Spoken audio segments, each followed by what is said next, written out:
మీరు క్రియేట్ చేసిన web mails ఉన్నాయి కదా, ఈ యొక్క వెబ్ మెయిల్ యొక్క ఎస్ఎంటీపీ డీటెయిల్స్ లేదా ఐఎంఏపీ డీటెయిల్స్ లేదా ఎస్ఎంటీపీ పోర్ట్ వీటిలన్నిటి ఇన్ఫర్మేషన్ మీరు తెలుసుకోవాలంటే ఎలా? ముందుగా మీరు క్రియేట్ చేసిన మెయిల్ ఐడీస్ అయితే ఓపెన్ చేయండి. ఇది ఓపెన్ చేయాలంటే ముందుగా మీరు cPanel అయితే ఓపెన్ చేయాలి.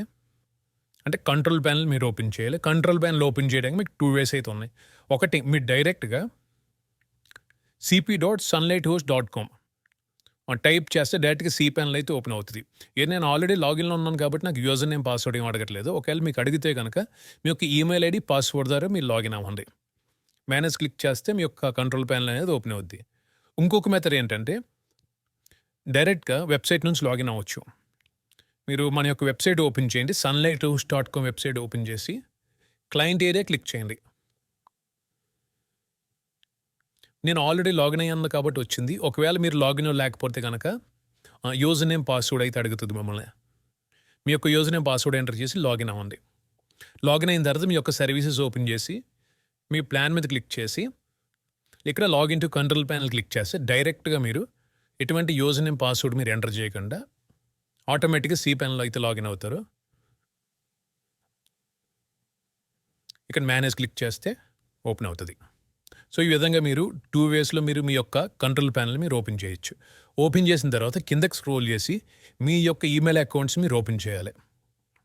ఇక్కడ మీరు ఏ ఈమెయిల్ అకౌంట్ యొక్క డీటెయిల్స్ తెలుసుకోవాలనుకుంటున్నారో దాని స్ట్రైట్ మీకు ఆప్షన్స్ అని కనబడుతుంది కదా, దీన్ని క్లిక్ చేసి అకౌంట్ సెటప్ అని కనబడుతుంది కదా, దీన్ని క్లిక్ చేసి ఇక్కడ డీటెయిల్స్ అనేవి చెక్ చేసుకోవచ్చు. ఈ మెయిల్ ఐడి యొక్క యూజర్ నేమ్ ఏంటి, పాస్వర్డ్ ఇంతకు మీరు పెట్టుకున్నారు కదా ఇక్కడ పాస్వర్డ్, అది ఒకవేళ మీకు పాస్వర్డ్ గుర్తు లేకపోతే ఇక్కడ జనరేట్ క్లిక్ చేసి కొత్తగా పాస్వర్డ్ మీరు జనరేట్ చేసుకోవచ్చు.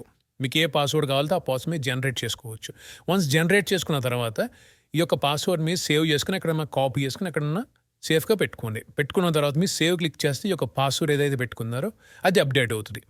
లేదు అనుకుంటే కనుక మీకు ఏ పాస్వర్డ్ కావాలో ఆ పాస్వర్డ్ ఇక్కడ ఇవ్వచ్చు. నేను ఫర్ ఎగ్జాంపుల్ ఈ పాస్వర్డ్ని అయితే నేను సెట్ చేశాను. సేవ్ చేసి క్లిక్ చేస్తే ఈ యొక్క పాస్వర్డ్ అనేది సేవ్ అవుతుంది. ఓకే, ఇప్పుడు ఇక్కడ ఆప్షన్స్ అని కనబడుతుంది కదా, దీన్ని క్లిక్ చేసి అకౌంట్ సెటప్ అని కనబడుతుంది కదా, దీన్ని క్లిక్ చేసి ఇక్కడ డీటెయిల్స్ అనేవి చెక్ చేసుకోవచ్చు. మీ యొక్క ఈమెయిల్ ఐడి యూజర్ నేమ్ ఇది, పాస్వర్డ్ మీరు పెట్టుకున్నది, అలాగే ఇన్కమింగ్ సర్వర్ మీరు ఒకవేళ ఐఎంఏపీ ద్వారా కనెక్ట్ చేయాలంటే ఈ లింక్ ఇవ్వాలి. ఇది సర్వర్ లింక్. POP3 అయితే ఇది, ఐఎంఏపీ పోర్ట్ అయితే ఇది, ఐఎంఏపీ పోర్ట్, POP3 పోర్ట్, అలాగే out going server SMTP server link అయితే ఇది, అలాగే SMTP పోర్ట్ అయితే ఇది, అండ్ యూజర్ నేమ్ పాస్వర్డ్ ఎందుకు మీరు పెట్టుకున్నది. సో ఈ యొక్క డీటెయిల్స్ని యూజ్ చేసి మీరు థర్డ్ పార్టీ అప్లికేషన్స్ మీరు కనెక్ట్ చేసుకోవాలంటే మీ యొక్క ఈమెయిల్ ఐడిని కనెక్ట్ చేసుకోవచ్చు. సో మీరు ఇక్కడ సన్లైట్ హోస్ట్లో ఆ వెబ్ మెయిల్ ఉంది కదా, ఎక్కడి నుంచైనా ఈ యొక్క మెయిల్ అకౌంట్ని మీరు మేనేజ్ చేసుకోవచ్చు. లేదా థర్డ్ పార్టీ అప్లికేషన్స్ అంటే అవుట్లుక్ ఇలాంటి థర్డ్ పార్టీ అప్లికేషన్స్ ఉన్నాయి కదా, వాటిలో కూడా మీరు యూజ్ చేసుకోవచ్చు. ఇప్పుడు నేను శాంపుల్గా అవుట్లుక్కి నేను ఎలా కనెక్ట్ చేయాలని చెప్తా. ఒకటి మీరు నేర్చుకుంటే మిగతా కూడా సేమ్ అదే ప్రాసెస్. మీరు ఎటువంటి ఏ అప్లికేషన్ అయినా సరే, ఎటువంటి థర్డ్ పార్టీ అప్లికేషన్స్ అయినా సరే ఈజీగా ఈ యొక్క డీటెయిల్స్ని యూజ్ చేసి కనెక్ట్ చేసుకోవచ్చు. ముందుగా మీరు మీ యొక్క సిస్టంలో అవుట్లుక్ యాప్ని ఇన్స్టాల్ చేసుకోండి. ఒకవేళ మీరు మ్యాక్బుక్ అయితే యాప్ స్టోర్ అని ఉంటుంది, లేదా ఒకవేళ మీరు విండోస్ అయితే విండోస్ స్టోర్లో సెర్చ్లో అవుట్లుక్ అని టైప్ చేసి ఓపెన్ చేస్తే మీకు యాప్ ఉంటుంది. ఈ యొక్క యాప్ని మీరు డౌన్లోడ్ చేసుకోండి, మైక్రోసాఫ్ట్ అవుట్లుక్ అని చెప్పి. మీరు విండోస్ అయితే విండోస్ స్టోర్లో అయితే ఉంటుంది. మీరు ఇక్కడ నుంచి మీరు డౌన్లోడ్ చేసుకుని ఓపెన్ చేయండి. వన్స్ మీరు అప్లికేషన్ ఓపెన్ చేసిన తర్వాత ఇక్కడ ఈమెయిల్ అకౌంట్ అడుగుతుంది కదా, నేను ఈ యొక్క ఈమెయిల్ ఐడి నేను లింక్ చేయాలనుకుంటున్నా. ఇది కాపీ చేసా, ఇక్కడ పేస్ట్ చేయండి, కంటిన్యూ. ఇక్కడ దేని ద్వారా మీరు లింక్ చేయాలనుకుంటున్నారో ఐఎంఏపీ ద్వారానే చేయొచ్చు, లేదా POP3 అని ద్వారా చేయొచ్చు. మీ యొక్క రిక్వైర్మెంట్ ఏదైతే ఉందో దాన్ని మీరు కనెక్ట్ చేసుకోండి. నేను ప్రెజెంట్ ఐఎంఏపీ ద్వారా నేను కనెక్ట్ చేస్తున్నాను. మీ యొక్క రిక్వైర్మెంట్ ఏదైతే ఉందో అది మీరు ఇక్కడ సెలెక్ట్ చేసుకోండి. ఇప్పుడు నేను ఐఎంఏపీ ద్వారా నేను కనెక్ట్ చేస్తున్నాను, కంటిన్యూ. ఇక్కడ అలాగే SMTP యూజర్ నేమ్ కూడా సేమ్ మీ యొక్క ఈమెయిల్ ఐడి ఇచ్చేయడమే. ఇక్కడ కూడా సేమ్ కాపీ చేసుకుని ఇక్కడ కూడా మీరు పేస్ట్ చేయండి. అండ్ ఐఎంఏపీ పాస్వర్డ్ ఏంటంటే మీ యొక్క మెయిల్ ఐడి పాస్వర్డ్. సేమ్ అదేవిధంగా SMTP పాస్వర్డ్ కూడా మీ యొక్క మెయిల్ ఐడి పాస్వర్డ్.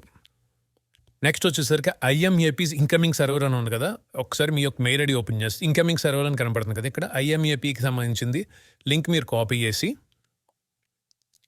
మీ యొక్క అవుట్లుక్లో ఇక్కడ పేస్ట్ చేయండి. సేమ్ అదేవిధంగా అవుట్ గోయింగ్ సర్వర్ SMTPకి సంబంధించింది కూడా మీరు కాపీ చేసి ఇక్కడ పేస్ట్ చేయండి. అంటే పోర్ట్ కూడా మీరు మార్చాలి. మనకు ఐఎంఏపి పోర్ట్ ఏంటి 993. అలాగే ఎస్ఎండిపి పోర్ట్ ఎంత 465. సో అన్నీ కట్టుకునే లేదు ఒకసారి మొత్తం చెక్ చేసుకుని యాడ్ అకౌంట్ క్లిక్ చేయండి. సో మన అకౌంట్ అయితే కనెక్ట్ అయిపోయింది. నెక్స్ట్ క్లిక్ చేస్తున్నా, యాక్సెప్ట్ క్లోజ్ చేస్తున్నాం. ఓకే, ఇక్కడ చూడండి మీ యొక్క అకౌంట్ అయితే క్రియేట్ అయిపోయింది. నేను ఇప్పుడు ఫుల్ ట్యాబ్లో ఓపెన్ చేస్తున్నా. మీ యొక్క వెబ్ మెయిల్ అయితే ఇది. ఒకవేళ మీరు కొత్తగా ఎవరికైనా మెయిల్ పంపించాలని ఇక్కడ నుంచి మెయిల్ అయితే పంపించవచ్చు. ఇప్పుడు నేను మెయిల్ అయితే ఒకటి పంపించి చూపిస్తా. సో నేను ఇక్కడ దీనికి లాగిన్ అవుతున్నా. దీనికి ఇప్పుడు నేను మెయిల్ పంపించి మీకు నేను లైవ్గా చూపిస్తాను. దీన్ని కాపీ చేసుకుంటున్నా. మీ యొక్క అవుట్లుక్ ఓపెన్ చేసి ఎవరికి పంపించాలనుకున్నా దీనికి ఇక్కడ సబ్జెక్ట్ వచ్చేసరికి